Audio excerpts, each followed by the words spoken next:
Hi guys, welcome back to my channel. ಎಲ್ಲರೂ ಹೇಗಿದ್ದೀರಾ? ಚೆನ್ನಾಗಿದ್ದೀರಾ? ಇವತ್ತಿನ ಬ್ಲಾಗ್ ಬಂದುಬಿಟ್ಟು ಶನಿವಾರದ ಫುಲ್ ಡೇ ಬ್ಲಾಗನ್ನು ಶೇರ್ ಮಾಡ್ತಾ ಇದ್ದೀನಿ. ಈ ಬ್ಲಾಗ್ ನಿಮಗೆ ಒಂದು ಸ್ವಲ್ಪನಾದರೂ ಇಷ್ಟ ಆದರೆ ಪ್ಲೀಸ್ ಲೈಕ್ ಮಾಡೋದನ್ನು ಮರಿಬೇಡಿ. ಬೆಳಗ್ಗೆನೇ ಎಲ್ಲ ಕೆಲಸ ಮುಗಿಸ್ಕೊಂಡು, ಪಾಪಗೆ ಇವತ್ತು ರಜಾ ಇತ್ತು. ಅವನು ನಾನು ಪೂಜೆ ಮಾಡೋ ಟೈಮ್ಗೆ ಕರೆಕ್ಟಾಗಿ ರೆಡಿ ಆಗಿಬಿಟ್ಟು ನನ್ನ ಜೊತೆ ಪೂಜೆ ಮಾಡೋಕ್ಕೆ ಬರ್ತಾನೆ. ಇವತ್ತು ಶನಿವಾರ ಅಲ್ವಾ, ರಾಮಕೋಟಿ ಬರೆಯೋದಿತ್ತು. ಅದಕ್ಕೋಸ್ಕರ ಈಗ ದೀಪ ಎಲ್ಲ ಹಚ್ಚಿ ಪೂಜೆ ಮಾಡ್ತಾಯಿದ್ದೀನಿ. ಮಕ್ಕಳ ಕೈಯಲ್ಲಿ ಈ ಥರದ್ದೆಲ್ಲ ಮಾಡಿಸ್ತಾ ಇದ್ದರೆ ಅವನಿಗೆ ಒಂಥರ ಖುಷಿ ಆಗುತ್ತೆ. ಈಗ ನಾನು ಪೂಜೆ ಮಾಡಬೇಕು ಅನ್ನೋ ಒಂದು ಇಷ್ಟ ಆಗುತ್ತೆ ಅವನಿಗೆ ಅಂತ ಹೇಳ್ಬಿಟ್ಟು ಅವನ್ನ ಯಾವಾಗೂ ಅಷ್ಟೇ ಪೂಜೆ ಮಾಡೋ ಕರೆಕ್ಟ್ ಟೈಮ್ಗೆ ಅವ್ನು ಬಂದು ಈ ರೀತಿಯಾಗಿ ಕುತ್ಕೋತಾನೆ. ಆಲ್ರೆಡಿ ಎಲ್ಲ ಕೆಲಸಗಳನ್ನೆಲ್ಲ ಮುಗಿಸ್ಬಿಟ್ಟು ಸ್ವಲ್ಪ ಫ್ರೆಶ್ ಅಪ್ ಆಗಿ ಎಲ್ಲನೂ ಮಾಡಿಕೊಂಡು ಈಗ ಏನಿದ್ರು ಪೂಜೆ ಮಾಡಿ ತಿನ್ನೋದಷ್ಟೇ. ದಾಸಪ್ಪ ಬರೋಷ್ಟರಲ್ಲಿ ನಾವು ಪೂಜೆ ಮುಗಿಸ್ಕೊಳ್ಳೋಣ ಅಂತ ಹೇಳಿ ದೀಪ ಕಡ್ಡಿಯನ್ನು ಹಚ್ತೀನಿ ಅಷ್ಟೇ. ಇವತ್ತು ಏನು ಜಾಸ್ತಿ ಏನು ಪೂಜೆ ಮಾಡೋಕ್ಕೆ ಹೋಗಲ್ಲ. ಅಂದರೆ ಕರ್ಪೂರ, ಧೂಪ ಇವೆಲ್ಲ ಹಾಕೋದಿಲ್ಲ. ದೀಪ ಹಚ್ಚಿ ಕಡ್ಡಿ ಹಚ್ತೀನಿ ಅಷ್ಟೇ. ನಾನು ಹೆಂಗೆ ಮಾಡ್ತೀನೋ ಅದೇ ಥರ ಮಾಡ್ತಾಯಿರ್ತಾನೆ. ಕೊಟ್ಟರೆ ಅವನು ಮಾಡ್ತಾನೆ ಹೇಗೆ ಮಾಡೋದು ಅಂತ. ಯಾಕಂದರೆ ಇನ್ನೂ ತಿಳುವಳಿಕೆ ಕಮ್ಮಿ ಅಲ್ವಾ, ಅದಕ್ಕೋಸ್ಕರ ಮಕ್ಳಿಗೆ ನಾವು ಇವಾಗಿಂದ ಹೇಳ್ಕೊಡ್ತಾ ಇದ್ದರೆ ಅವರು ಇದೇ ಥರ ಕಲಿತಾರೆ.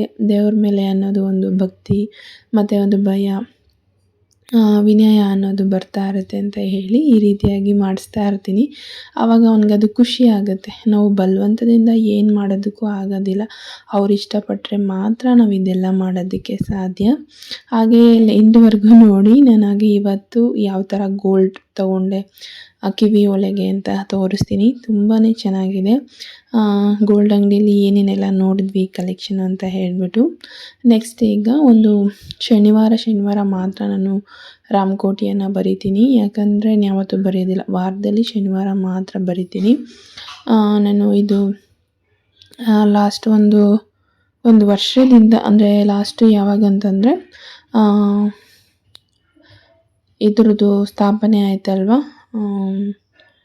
ಎಲ್ಲಿ ರಾಮರದ್ದು ಸ್ಥಾಪನೆ ಆಯ್ತಲ್ವ, ಅವತ್ತು ಡೇಯಿಂದ ನಾನು ಈ ರೀತಿ ರಾಮಕೋಟಿಯನ್ನು ಬರಿತಾ ಇದ್ದೀನಿ. ಅಂದರೆ ನಾನು ಆಂಜನೇಯನಿಗೋಸ್ಕರ, ಅಂದರೆ ದೇವಸ್ಥಾನ ಹೋಗ್ತೀವಲ್ವ ಆಂಜನೇಯನಿಗೆ ಶನಿವಾರ ದಿನ, ಅದಕ್ಕೋಸ್ಕರ ಅವತ್ತಿನ ದಿನ ತನಗೆ ತುಂಬ ಪ್ರಿಯವಾದ ರಾಮ ಭಕ್ತ ಅಲ್ವ, ಅದಕ್ಕೆ ನಾನು ರಾಮ ರಾಮ ಶ್ರೀರಾಮ ಶ್ರೀರಾಮ ಅಂತ ಒಂದು ಪೇಜ್ ಆಗ್ಬೋದು, ಇಲ್ಲ 2 ಪೇಜ್ ಆಗ್ಬೋದು, ನನಗೆ ಯಾವ ಥರ ಟೈಮ್ ಸಿಗುತ್ತೆ ಆ ಥರ ಕೂತ್ಕೊಂಡು ಬರಿತಾ ಇರ್ತೀನಿ. ಮಿನಿಮಮ್ ಒಂದು ವರ್ಷದ ಮೇಲೆ ಒಂದು ತಿಂಗಳಾಗಿರಬೇಕು. ಆವತ್ತಿಂದನೂ ನಾನು ಇಲ್ಲಿ ರಾಮಕೋಟಿಯನ್ನು ಬರಿತಾ ಇದ್ದೀನಿ. ಇದರಿಂದ ಏನಂತಂದರೆ ತುಂಬಾ ನಮಗೆ ನಮ್ಮ ಏನು ಅಂದ್ಕೊಳ್ತೀವೋ ಆ ಕೆಲಸಗಳು ಫಾಸ್ಟಾಗಿಲ್ಲ ಅಂತಂದರೂ ನಿಧಾನಕ್ಕಾದರೂ ಸರಿ ಆ ಕೆಲಸ ನಮಗೆ ಚೆನ್ನಾಗಿ ನಮ್ಮ ಆಂಜನೇಯನವರು ಮಾಡಿಕೊಡ್ತಾರೆ. ಅದಕ್ಕೋಸ್ಕರ ನಾನು ಜಾಸ್ತಿ ಈ ರೀತಿಯಾಗಿ ಇದನ್ನು ನಾನು ನಂಬ್ತೀನಿ. ಯಾಕಂದರೆ ಇವಾಗ ನಾನು ಯಾವ ಪರಿಸ್ಥಿತಿಯಲ್ಲೂ, ಅಂದರೆ ಈ ಪರಿಸ್ಥಿತಿಯಲ್ಲಿ ಎಲ್ಲೂ ಅಷ್ಟು ದೇವಸ್ಥಾನಗಳಿಗೆ ಹೋಗೋಕ್ಕಾಗೋದಿಲ್ಲ. ಮನೆಯಲ್ಲೇ ಕೂತ್ಕೊಂಡು ತನ್ನನ್ನು ನೆನೆದು ತನ್ನ ದೇವರಾದ ಶ್ರೀರಾಮನ ನಾಮವನ್ನು ಬರಿತಾ ಇರ್ತೀನಿ. ಅದು ಯಾಕೋ ಗೊತ್ತಿಲ್ಲ, ಗಂಟೆಲ್ಲ ಫುಲ್ಲು ಕಟ್ಕೊಂಡಂಗೆ ಆಗ್ಬಿಟ್ಟಿದೆ.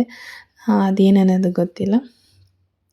ಈಗ ಏನಿದ್ರು ಬಟ್ಟಿಟ್ಕೊಂಡು ನಮಸ್ಕಾರ ಮಾಡಿಬಿಟ್ಟು ತಿಂಡಿ ಮಾಡಬೇಕು. ತಿಂಡಿ ಮಾಡೋಣ ಅಂದ್ಕೊಂಡ್ವಿ. ಅಷ್ಟರಲ್ಲಿ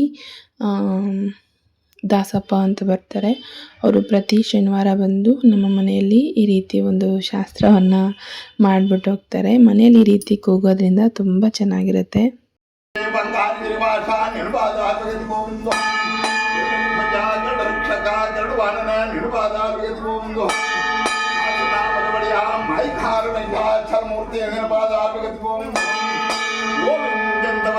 ಆನಂದ ಭಾಗಲಪ್ಪ ಗೋವಿಂದ ಗೋವಿಂದ ಭಕ್ತ ಬರುವಂತ ಕಷ್ಟಕಾರ್ಪಣೆಗಳನ್ನು ಹೋಗಲಾಡಿಸಿ ಸಕಲ ಸಂಪತ್ತನ್ನು ಕೊಟ್ಟು ಕಾಪಾಡ ಗೋವಿಂದೋ.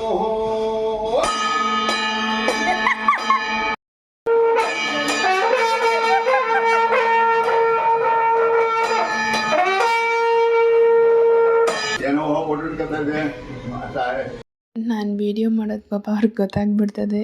ಗೊತ್ತಾಗ್ಬಿಡ್ತು. ಆದರೂ ಅವರು ಏನಮ್ಮ ನೀನು ಫೋಟೋ ಇಟ್ಕೋತಾ ಇದೀಯ ಅಂತ ಕೇಳಿದ್ರು. ಅವ್ರು ಬಂದೋದ್ಮೇಲೆ ತಿಂಡಿಯನ್ನು ಮಾಡ್ಕೊಂಡ್ವಿ. ಆನಂತರ ನನಗೆ ಯಾಕೋ ಗೊತ್ತಿಲ್ಲ ತುಂಬ ಟೈಮ್ ಆಗ್ತಿತ್ತು. 2 ಹೊಸ್ಲಿಗೂ ಅಲಂಕಾರ ಮಾಡಿ ಪೂಜೆ ಮಾಡೋಷ್ಟರಲ್ಲಿ ಒಂದು ಸ್ವಲ್ಪ ಏನೋ ಮನೆಯಲ್ಲಿ ಏನೋ ಇಲ್ವೇನೋ ಅನ್ನೋ ಥರ ಅನ್ನಿಸ್ತಾ ಇತ್ತು. ಸರಿ ಅಂತ ಅಂದ್ಬಿಟ್ಟು ಮಕ್ಳು ಇರ್ತಾರಲ್ವಾ, ಇವಾಗ ಮಾಮೂಲಿ ನಾನು ಬಿಟ್ಟು ಅದು ಪೂಜೆ ಮಾಡಿ ಒಂದು ಸ್ವಲ್ಪ ಹೊತ್ತಿರುತ್ತೆ ಅಷ್ಟೇ. ಅದು ಸ್ವಲ್ಪ ಹೊತ್ತಿಗೆ ಅಳಿಸ್ಬಿಡ್ತಾರೆ ಇಬ್ಬರು ಸೇರಿಕೊಂಡು. ಅದಕ್ಕೋಸ್ಕರ ನಾನು ಈ ರೀತಿಯಾಗಿ ಪೈಂಟಲ್ಲಿ ಹೊಸ್ಲಿಗೆ ಸೈಡ್ಗಳಲ್ಲಿ ಮಾತ್ರ ಬಿಡ್ತಾಯಿದ್ದೀನಿ. ಅದು ನೋಡೋಕ್ಕೂ ಚೆನ್ನಾಗಿರುತ್ತೆ, ಲಕ್ಷಣವಾಗಿರುತ್ತೆ ಅಂತ ಹೇಳ್ಬಿಟ್ಟು ಮುಂದೆ ಬಾಗಿಲಿಗೂ ಅಷ್ಟೇ ಅದನ್ನೇ ಹಾಕಿದೆ. ಕೇಳಿದೆ ಈ ಥರ ಆಗ್ಬೋದಾ ಅಂತ. ಇಲ್ಲ ಪರವಾಗಿಲ್ಲಮ್ಮ ಹಾಕ್ಬೋದು, ನೀವು ಪೂಜೆ ಎಲ್ಲ ಮಾಡ್ತೀರಲ್ಲ ಆವಾಗ ಒಂದು ವೇಳೆ ರಂಗೋಲಿ ಪುಡಿಯಲ್ಲಿ ಬಿಡಿ ಏನೂ ಆಗೋದಿಲ್ಲ ಅಂತ ಅಂದರು. ಸರಿ ಅಂತ ಹೇಳ್ಬಿಟ್ಟು ನಾನೀಗ ಇಲ್ಲಿ ರಂಗೋಲಿಯನ್ನು ಹಾಕ್ಕೋತಾ ಇದ್ದೀನಿ. ಅದರ ಲೈನ್ಸ್ ಮಾತ್ರ ಹಾಕ್ಕೋತಾ ಇದ್ದೀನಿ. ಡಿಸೈನ್ಸ್ ಎಲ್ಲ ಬೇಡ, ತುಂಬ ಜಾತ್ರೆ ಥರ ಅನಿಸ್ಬಿಡುತ್ತೆ ಅಂತ ಹೇಳಿ ಅಕ್ಕ ಆಮೇಲೆ ತೋಟಕ್ಕೆಲ್ಲ ಒಂದು ಸ್ವಲ್ಪ ಊಟ ಹಾಕ್ಕೊಡ್ಬೇಕಿತ್ತು. ಊಟ ಹಾಕ್ಕೊಡ್ತಾಯಿದ್ರು. ನಮ್ಮ ಮನೇಲಿ ಜಾಯಿಂಟ್ ಫ್ಯಾಮಿಲಿ ಆಗಿರೋದ್ರಿಂದ ಆದಷ್ಟು ಕೆಲಸಗಳಿದ್ದೇ ಇರ್ತದೆ. ಸಂಜೆ ನಾವು ಎಷ್ಟೊತ್ತವರೆಗೂ ಮಾಡ್ತೀವೋ ಅಷ್ಟೊತ್ತವರೆಗೂ ಇದ್ದೇ ಇರುತ್ತೆ. ನಾವು ಹೂವು ಕಟ್ಟೋದು ಬೇರೆ ಅಲ್ವಾ, ಅದಕ್ಕೂ ನಾವು ಸಂಜೆ ಒಂದು 11 o'clockವರೆಗೂ ನಮ್ಮ ಕೆಲಸಗಳು ಮುಗಿಯೋದೇ ಇಲ್ಲ, ಮಾಡ್ತಾನೆ ಇರ್ತೀವಿ. ನಾನೀಗ ಒಂದು ಸ್ವಲ್ಪ ಹೂವು ಕಟ್ಟೋದು, ದಿಂಡುಗಳು ಹಾಕೋದು ಇದೆಲ್ಲ ಫುಲ್ಲು ಕಡಿಮೆನೇ. ಯಾಕಂದರೆ ನನಗೆ ತುಂಬ ಹೊತ್ತು ಕೂತ್ಕೊಂಡು ಈ ಕೆಲಸಗಳನ್ನೆಲ್ಲ ಮಾಡೋದಕ್ಕಾಗೋದಿಲ್ಲ. ಅದಕ್ಕೋಸ್ಕರ ನೀಟಾಗಿ ಈ ರೀತಿಯಾಗಿ ಹಾಕ್ಕೋತಾ ಇದ್ದೀನಿ.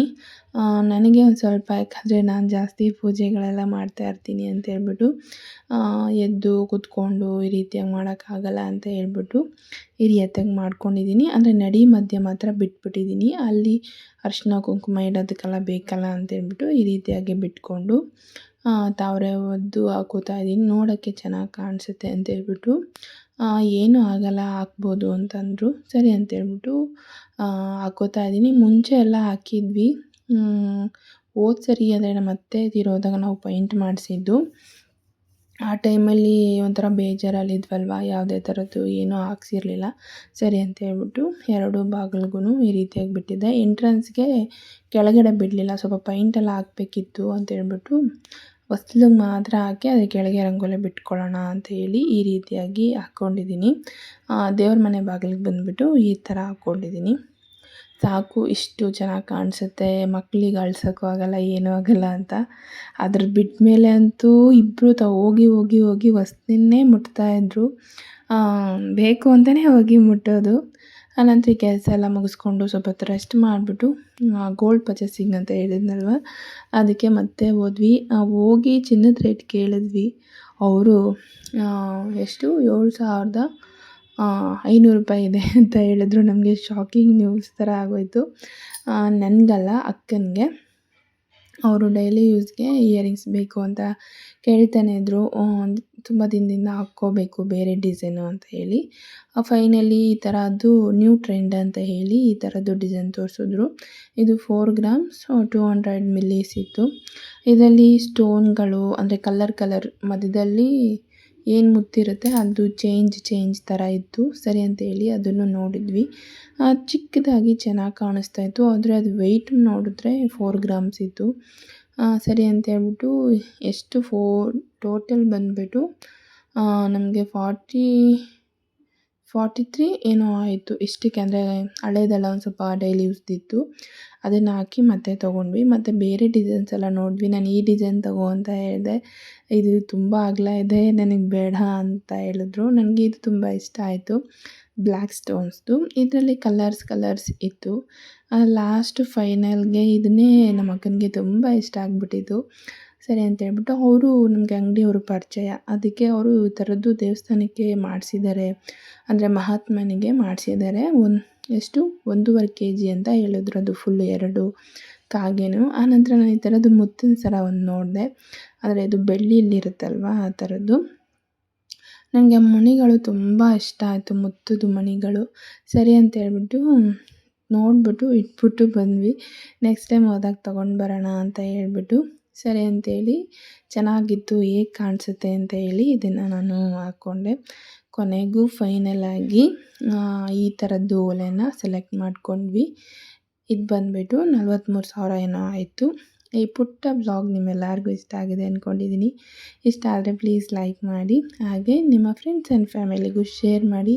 ಮತ್ತು ಮುಂದಿನ ವ್ಲಾಗಲ್ಲಿ ಸಿಗ್ತೀನಿ. ಅಲ್ಲಿವರೆಗೂ ಖುಷಿಯಾಗಿ, ಆರಾಮಾಗಿ, ಸಂತೋಷವಾಗಿ ಇರಿ.